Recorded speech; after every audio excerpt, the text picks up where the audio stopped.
Hey there, Agile Adventurer. Just a quick question. What if, for the price of a fancy coffee or half a pizza, you could unlock over 700 hours of the best Agile content on the planet? That's audio, video, e-courses, books, presentations, all that you can think of. But you can also join live calls with world-class practitioners and hang out in a flame war-free and AI slop-clean Slack with the sharpest minds in the game. Oh, and yes, you get direct access to me, Vasco, your Scrum Master Toolbox podcast. No, this is not a drill. It's the Scrum Master Toolbox membership. And it's your unfair advantage in the Agile world. So if you want to know more, go check out scrummastertoolbox.org/membership. That's scrummastertoolbox.org/membership. And check out all the goodies we have for you. Do it now. But if you're not doing it now, let's listen to the podcast. Hello, everybody. Welcome to our Team Tuesday. This week, joining us, we have Scott Smith. Hey, Scott. Welcome back. Hey, Vasco. Thank you for having me join you. Absolutely. It's a pleasure to have you. And of course, today's Team Tuesday. We'll talk about teams in a second. But before we dive into that, Scott, share with us, what was the book that most influenced you in your career as a Scrum Master? Maybe not a book, but more so, I think, person who I saw in a role that really inspired me to become, a Scrum Master. This individual was an ex-manager of mine when I was a business analyst, and they really had inspired me to chase my goals and be what I wanted to be. And after 10 years of being a BA, I had gotten to the point where I was, I suppose, ready for a change. I had done an MBA and found that I was really interested in that avenue of change management. So I had decided to take my PSM1 and go down that course and then look for opportunities within my workplace to start to practice Scrum Mastery. What was the aspect in that person that really inspired you to chase your goals? Because I think that's an amazing and powerful story, right? Like, we all have people in our lives that at some point had an influence on us, and whatever choice we might make in the end, whether it's career or private or personal or anything. But what was that aspect that really made you think that, okay, this is something I can do? I think it was really having someone who believed in me, and they were supporting me as well in that transition. So being my manager and having that support, and someone who I could go to, and they would give me the space and the time to do the things that I wanted to do to achieve that transition to Scrum Master. That really inspired me to run with it and take that opportunity. These opportunities don't come along all the time, so it was really, I think, grab it whilst it was there, and things kind of aligned up for me in that whilst I was with this manager, I'd applied through the workplace that I was working, I'd applied to do my MBA, and that happened, but the workplace actually paid for it. So it was an additional, suppose, added bonus to me pursuing my goals to be a Scrum Master. Was having that paid for by the workplace and going through that 4 years, and then I moved on to do the PSM1 in the end, and took it from there. I think it illustrates how important it is to have the right managers in our career and the influence that they can have. So definitely a great story. Now, talking about managers, and or maybe not. Let's see how the story goes. On Tuesdays, we also want to explore the story of a team and how sometimes teams create their own problems, Scott. And here we want to hear about what were maybe some behaviors, some patterns, some interactions that maybe started small in the beginning, but eventually grew and became a problem for that team. So tell us that story, Scott.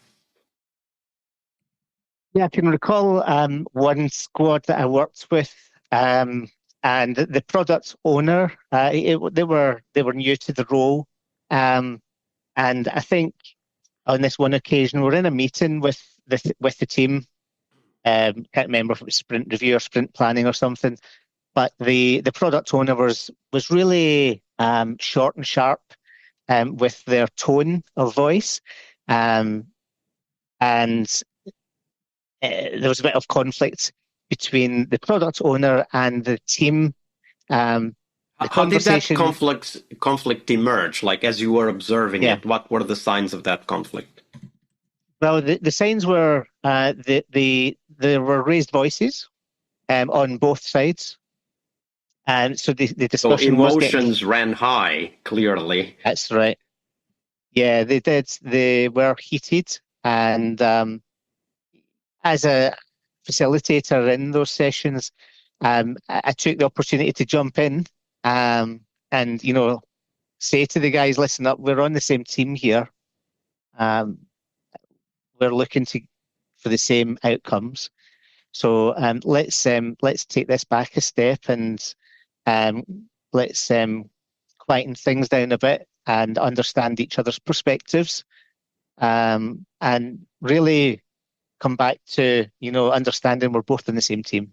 We're not trying to fight with each other for different things. So it was really helping that product owner who was a bit um, maybe keen to get things done in their way rather than working collaboratively with the team, bringing it back into perspective for them to ensure that they did it amicably, and they had no sort of ongoing conflict or heated discussions. They really thanked me afterwards as well, actually, for stepping in and having them take that break in that conversation, which um, really I think hit hard for the product owner, as he probably realised, it was his attitude and behaviours that were probably not suitable at that point in time.